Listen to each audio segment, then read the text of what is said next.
എനിക്ക് ഏറ്റവും ഇഷ്ടപ്പെട്ട ഒരാളെ കാണാൻ പോകട്ടോ. ആരെ കാണാനൊക്കെയാണെന്ന് വഴിയെ പറഞ്ഞു തരാം കേട്ടോ.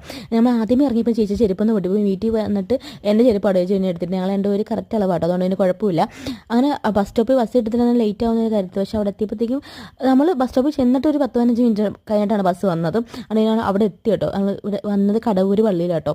നമ്മൾ ഗീവറീസ് പുണ്യാളിനെ കാണാട്ടോ വന്നിരിക്കുന്നത്. ഞാനും പുണ്യാളിനും തമ്മിൽ എൻ്റെ വീട്ടിൽ പറഞ്ഞ ഇങ്ങനെ എന്താ പറയുക, റബ്ബർ ബാൻഡ് എന്തെങ്കിലും ഒട്ടിയിരിക്കുന്നതാണ്. കാരണം എനിക്കെന്ത് പറഞ്ഞാൽ ആദ്യമേ പ്രാർത്ഥന പുണ്യാളിനടുത്ത് കേട്ടോ. എനിക്ക് എന്തും സാധിച്ചു തരും. എനിക്കത് നല്ല നാടാണെങ്കിൽ ലൈഫിൽ വരാൻ പുണ്യാളിനെ എനിക്ക് സാധിച്ചു തരും കേട്ടോ. അതുകൊണ്ട് ഞാൻ എപ്പോഴും എന്ത് പറഞ്ഞാൽ ഫസ്റ്റ് വിളിക്കുന്നത് പുണ്യാളിനാണ്. നമ്മൾ തിരിയൊക്കെ പുണ്യാളിനോട് പ്രാർത്ഥിച്ചു, പിന്നെ തിരിയൊക്കെ കത്തിച്ചു. പിന്നെ അവിടെ വിളക്കുണ്ട് കേട്ടോ. ആ വിളക്കിൽ പോയി എണ്ണയൊക്കെ ഒഴിച്ച് പ്രാർത്ഥിച്ചു കേട്ടോ. കുറേ നാളായിട്ട്, ഒരു 1.5 വർഷം ആയിട്ടാണ് ഞാൻ ഇങ്ങോട്ട് വന്നിട്ട്. അങ്ങനെ നമ്മൾ പ്രാർത്ഥിച്ചു നല്ല രീതിയിൽ പുണ്യാളിൻ്റെ അടുത്ത്. എന്ത് വന്നാലും പുണ്യാൾ മാറ്റി തരും. പിന്നെ അവിടെ കഞ്ഞി ഉണ്ടായിരുന്നു. വെള്ളിയാഴ്ച നമ്മൾ പോയത്, അന്നേരം കഞ്ഞിയൊക്കെ ഉണ്ടായിരുന്നു കേട്ടോ. അത് കുടിച്ചിട്ടാണ് പിന്നെ വീട്ടിലോട്ട് വന്നത്.